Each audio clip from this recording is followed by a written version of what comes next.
శ్రీమతి లత గారి ఆధ్వర్యంలో జూన్ 15-16 తారీఖుల్లో గానగాపురం యాత్ర మధుకరి సేవ సంప్రదించండి.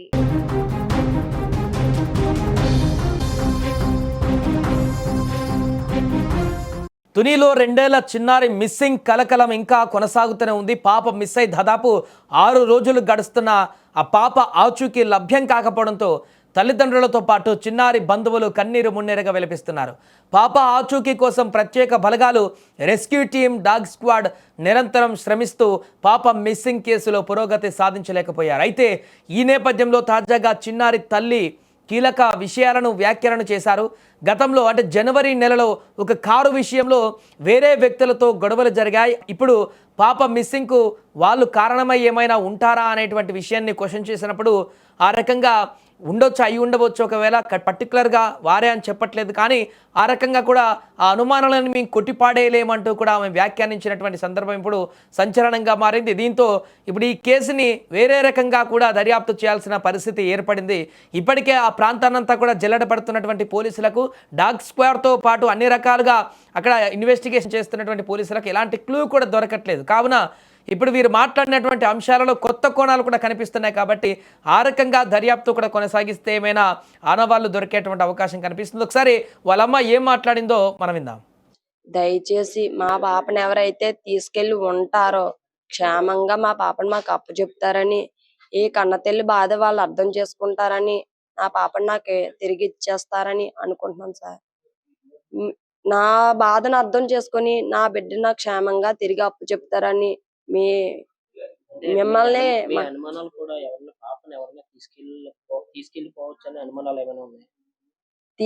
అలాగని మనం అనుకోలేం కదా సార్. అనుమానం అయితే ప్రెసెంట్ కి ఏమీ లేదు, కానీ ఒకటి మా అనుమానం అంతే ఏంటంటే, అయితే కారు జనవరిలో ఏదైతే కారు గొడవలు జరిగాయో వాళ్ళన్నా అవ్వచ్చు సార్, లేదంటే మా ఆయన గారు ఫ్రెండ్స్ లో ఎవరైనా అవ్వచ్చు. పర్టికులర్ గా పేర్లు అయితే అంత అనుమానంగా ఏమీ లేవు.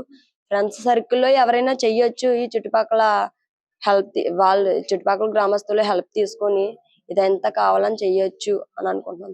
గొడవ అయితే చాలా వరకు మాక్సిమం 3 months వరకు గొడవ అలా రన్నింగ్ అవుతూనే ఉంది. కానీ ఇప్పటికైతే కారు గొడవలు ఏదైతే ఉన్నాయో అవి క్లోజ్ అయిపోయిన తర్వాత కూడా ఏమైనా చేసి ఉంటారన్న అనుమానంతో ఉన్నాం సార్. ఉన్నది అంటే మనం నమ్మలేం కదా సార్. ఇప్పుడు మీరు నేను బాగానే మాట్లాడుకుంటున్నాం, మీ మనసులో ఏముందో నా మనసులో ఏముందో ఎవరికి తెలియదు. కానీ ఒక్కటి ఏంటంటే, అనుమానం ఏంటంటే, అయితే వాళ్ళన్నా చెయ్యొచ్చు, లేదంటే ఫ్రెండ్స్ లో ఎవరైనా చెయ్యొచ్చేమో అన్న చిన్న అనుమానం. లాస్ట్ గా రిక్వెస్ట్ ఏంటంటే, ఎవరైతే తీసుకెళ్ళి ఉంటారో నా పాపని నాకు క్షేమంగా తిరిగి ఇచ్చేస్తారని.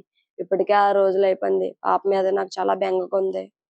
నా కన్నతల్లి బాధ అర్థం చేసుకొని నాకు అప్పచెప్పేస్తారని కోరుకుంటున్నాను. ఏదైతే వీడియోలు చేస్తున్నారో మీ టీవీ వాళ్ళు ఏదైతే ఉన్నారో, కామెంట్స్ పెట్టినో ఎవరైతే ఉన్నారో, పాప తల్లిదండ్రులు నిర్లక్ష్యంగా ఉన్నారు, ఏడట్లేదు, ధైర్యంగా ఉన్నారు, వాళ్ళు ఏదైనా చేసి ఉండొచ్చని వీడియోలు చేస్తున్నారు సార్. కామెంట్స్ కూడా అలాగే పెడుతున్నారు, చాలా దారుణంగా పెడుతున్నారు సార్. ఈ కామెంట్స్ ఏదైతే ఉన్నదో, ఈ వీడియోలు ఏదైతే ఉన్నాయో అవి తగ్గించుకుంటే, అలాంటివి చేయకుండా ఉంటే బాగుంటది అని చెప్తున్నాను సార్. నేనేమనుకున్నానంటే, పాప ఉన్నదన్న ధైర్యంతో మీ కెమెరా ముందు నేను ఏడకుండా ధైర్యంగానే సమాధానం చెప్పింది సార్. మీరు చూడొచ్చు. అంత ధైర్యంగా ఉన్నంత మాత్రాన నేనేదో చేసేసానని, నా భర్త ఏదో చేసేసారని, నా ఫ్యామిలీ ఏదో చేసేసిందని మీరు తప్పుడు వీడియోలు చేయడం అనేది కరెక్ట్ కాదు సార్. నాకు ఈ పాప మిస్ అయిందన్న దానికన్నా మీరు వీడియోలు చేయడం వల్ల బాధ ఎక్కువైపోతుంది సార్. మేమే ఏదైనా చేసేసుకొని ఉంటే, నిజంగా చెప్తున్నాను, ఏదైనా ఇంత ఇన్వెస్టిగేషన్, ఇంత పోలీస్ కుక్కలు వచ్చాయి, ఎంత జనాలు ఉన్నారు, మా పేర్లు పాటికే ఆ రోజే బయటకు వచ్చేసింది కదా సార్.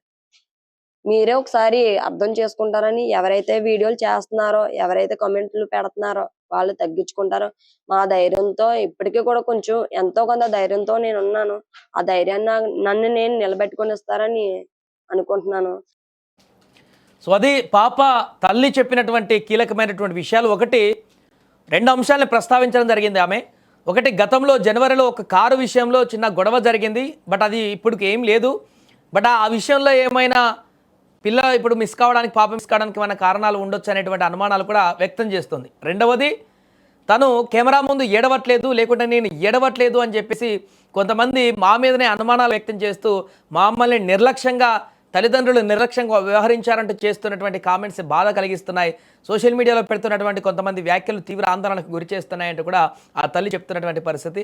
లోపల ఎంత బాధ దిగమింగుకుంటూ కూడా ఆ పాప ఇంకా బ్రతికే ఉంది, నా పాప బ్రతికే ఉంది, ఖచ్చితంగా రేపేలుండు ఎంత లేట్ అయినా పర్వాలేదు ప్రాణాలతో దొరుకుతుంది అనే ఒక కాన్ఫిడెన్స్ తోటి ఆ తల్లి మాట్లాడుతుంది. అందుకే ఆ ధైర్యం కోల్పోయినటువంటి తల్లి ఇంకా నిలబడి ధీటుగా మాట్లాడుతుందంటే దానికి కారణం నా పాప ఎక్కడ ఎలాంటి హాని జరగదు, నా పాపకి ఖచ్చితంగా మళ్ళీ ప్రాణాలతోనే వస్తుంది, నేను అలానే అనుకునే ఉంటున్నాను తప్ప ఇంకోలాగా ఆలోచించట్లేదు అని చెప్తుంది. అందుకనే చాలా డైరెక్ట్గా స్ట్రిక్ట్గా చెప్తుంది. నా కళ్ళలో నీళ్ళు ఎందుకు రావట్లేదంటే నేను దాన్ని జీర్ణించుకోవట్లేదు, ఆ పాప ఇంకా ఉంది, ప్రాణాలతో ఉంది, వస్తుంది, రేపేళ్ళుండో ఎప్పుడో ఒకప్పుడు వస్తుంది, సెర్చ్ చేస్తున్నారు అందరూ, నా పాప నా దగ్గరికి వస్తుంది అనేటువంటి ఒక ఇంటెన్షన్ తోటి ఆ తల్లి ఉంది, పాపను తన దగ్గరికి వస్తుంది అనేటువంటి ఆలోచనతో ఉంది తప్ప ఇంకే ఆలోచనతో లేదు. అందుకే తను అంత కాన్ఫిడెన్స్గా ధైర్యంగా ఉంది. సో ఇప్పుడు చాలామంది వివిధ సోషల్ మీడియా ప్లాట్ఫామ్లో పెట్టేటువంటి కామెంట్లకు కూడా ఆమె సమాధానం చెప్తూ అలాంటివి పెట్టకండి, నా ధైర్యాన్ని కోల్పోనివ్వకండి అనుకుంటూ కూడా ఆమె వ్యక్తం చేస్తుంది. ఏదేమైనా తుని కేసులో తాజాగా కారు విషయానికి సంబంధించి చెప్పినటువంటి అంశం అయితే ఇప్పుడు సరికొత్త కోణం వైపు చర్చించేటువంటి విధంగా మారింది.